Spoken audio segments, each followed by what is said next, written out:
What's up, Kaluxers? It's me again, Lucas Vlog. Panibagong araw, panibagong vlog mo naman. Samahan niyo ako sa aking buhay bilang isang HM student ng MPC. Kumakain na pala ako dyan habang nagkaklase kasi di tayo nagpumagahan. After class ay tumambay muna kami sa library kasi 10:30 pa ang simula ng next class namin. Connecting balok. Connecting boy. Connecting yarn. Sign into network, tang in-open siguro yung ano kasi hindi naka-open yung data. After ng klase namin ng 10:30 ay lunchtime na, so dediretso na kami sa labas para kumain. Sa labas lang tayo ng school kakain para malapit lang syempre para makabalik agad. At sakto nga at nabutang ko meron yung paborito kong dinuguan kaya umorder ako ng dinuguan and sisig. Combo meal na pala yun guys, may kasama ng dalawang ulam at isang rice.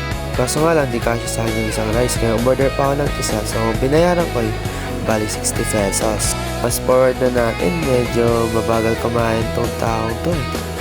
After kumain, ay nagpababa muna kami ng kinain bago kami bumalik ng school. Bago kami bumalik ng school, ay dumaan muna ako sa tindahan. At bumili ako ng panula, which is ang paborito ko, Mountain Dew. Mountain Dew, baka naman.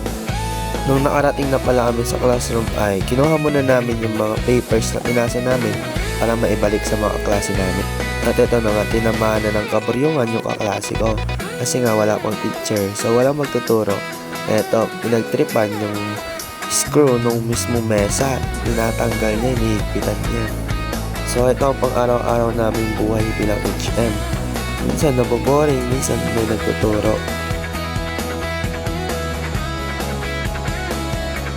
After ng klase, umuwi muna ako para magpalit and dumiretso na kami sa church kasi meron kaming cottage prayer. So, dito na muna matatapos ang vlog na to. See you to the next vlog. Bye-bye!